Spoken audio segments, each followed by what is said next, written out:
परम पूज्य गुरु जी को प्रणाम करते हुए मंच पर बैठे हुए परमाधारी विशिष्ट अतिथि रामचरण मास्टर साहब, मुख्य अतिथि परम श्रद्धेय उदय राम जी, मंडल कोऑर्डिनेटर, पूर्व मंडल कोऑर्डिनेटर बसपा, जो आप लोगों के बीच में परिचय के मोहताज नहीं है, वो भी आपके बीच में बैठे हैं। हमारे परम आदरणीय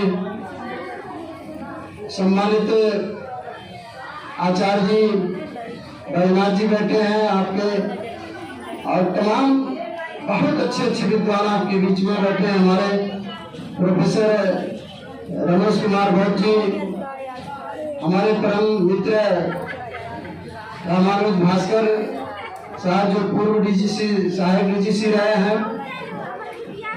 हमारे बीच मिठाईलाल वकील साहब हैं, परमानंद वकील साहब हैं, रामजवन भट्ट जी हैं। तमाम नाम गिनाना शुरू करेंगे तो सभी लोग अच्छे विद्वानों में से हैं। आप लोगों के बीच में दूर दराज से बैठे हुए हैं। हम आप सबका हार्दिक स्वागत अभिनंदन करते हैं और निवेदन करते हैं कि आप इस तरह से हमेशा धर्म का साथ देंगे, बाबा साहब के अनुयायी आप बने रहेंगे, ये हम आपसे निवेदन करते हैं।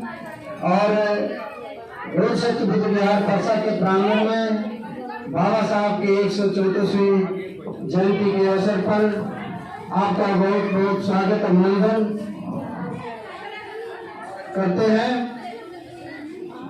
आज का दिन हम लोगों के लिए पूरी का दिन है, जो आज 20 तारीख को हम लोग मना रहे हैं, 20/4/2025 को। हम लोग बौद्ध सत्य बुद्ध विहार परसा में जब से बौद्ध सत्य बुद्ध विहार परसा की नींव पड़ी है, तब से आज तक बाबा साहब की जयंती हो, बाबा साहब का पुण्यतिथि हो, या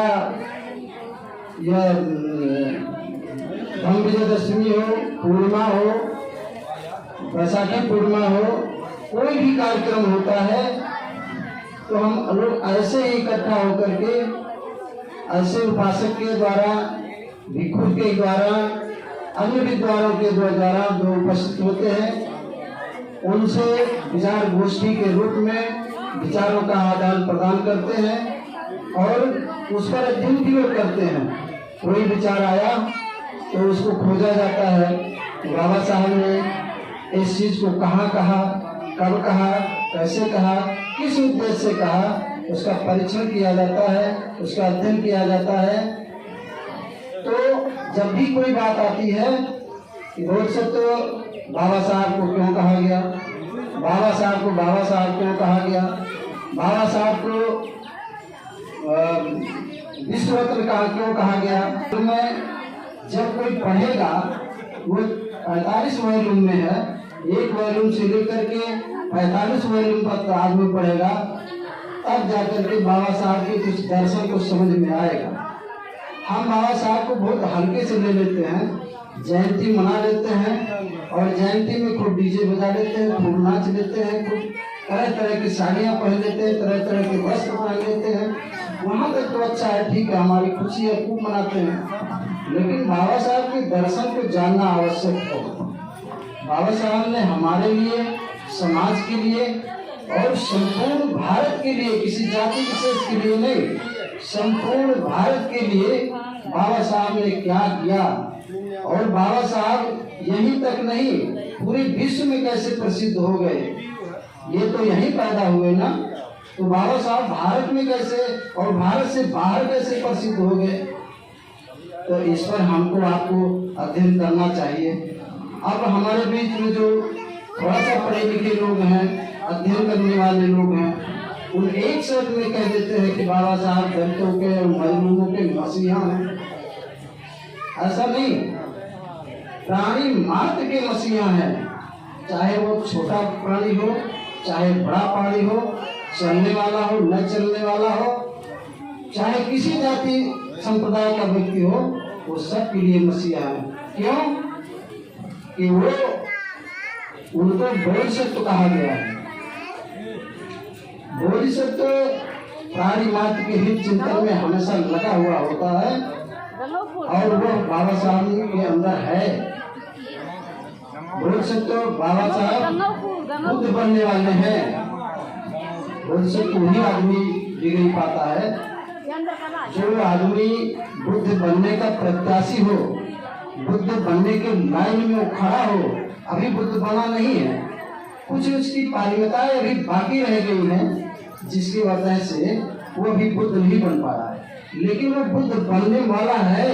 ऐसा है, इसी नाते बोधिसत्व कहा गया उसको। ऐसा नहीं है कि एक पारमिता, अरे वो 10 पारमिताओं के साथ साथ 10 पारमिता, 10 उप पारमिता, 10 प्रमुख पारमिता, 30 पारमिताएं होती है, तब जाकर के पारमिता उसकी पारित होती है, आगे बढ़ता है।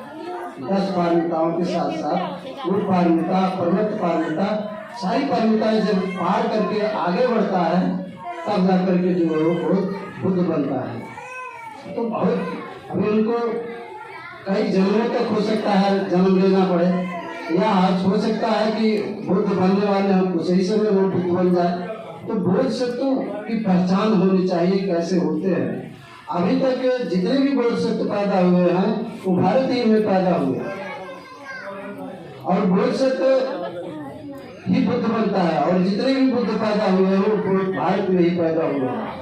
28 बुद्ध आपके धरती पर पैदा हुए हैं, 28 बुद्ध ये भारत में ही पैदा हुए हैं, किसी देश में और किसी देश में नहीं। बुद्ध की धरती ही विश्व गुरु है, यहीं से धर्म फैला हुआ है। और वो बोधिसत्व अब बुद्ध बनने वाले हैं। तो आप जो आदमी बोधिसत्व हो, जो महापुरुष बोधिसत्व हो, उसको केवल संकुचित दायरे में अगर कह देते हैं नहीं भाई केवल दलितों के ही मसीहा हैं, तो उन्होंने तब वो संकुचित हो जाते हैं, संकीर्ण हो जाते हैं। तो हमें बाबा साहब के जो वांग्मय हैं उनको पढ़ना चाहिए, उनके जो ग्रंथ हैं उनको पढ़ना चाहिए, उनके दर्शन, उनकी मंशा क्या थी हमारे प्रति उत्थान में, हमारे समाज के उत्थान में, देश के उत्थान में, देश के भक्ति के उत्थान में क्या योगदान है बाबा साहब का। बाबा साहब अगर धन की लालसा किए होते तो बहुत दौलतवान हो गए होते, लेकिन उन्होंने भारत में अगर धर्म को ग्रहण किया तो धर्म ग्रहण किया, भगवान बुद्ध के धर्म को ग्रहण किया, और इससे बड़ा देशभक्त और कोई हो नहीं सकता। नहीं तो वो मुस्लिम धर्म नहीं ग्रहण कर लेते, क्रिश्चियन नहीं कर लेते, ईसाई नहीं कर लेते, जो हमारे देश का धर्म नहीं है। हमारे देश का, हमारे मूल जहाँ भारत का धर्म बौद्ध धर्म है, उसको ग्रहण करके देशभक्ति का परिचय दिया।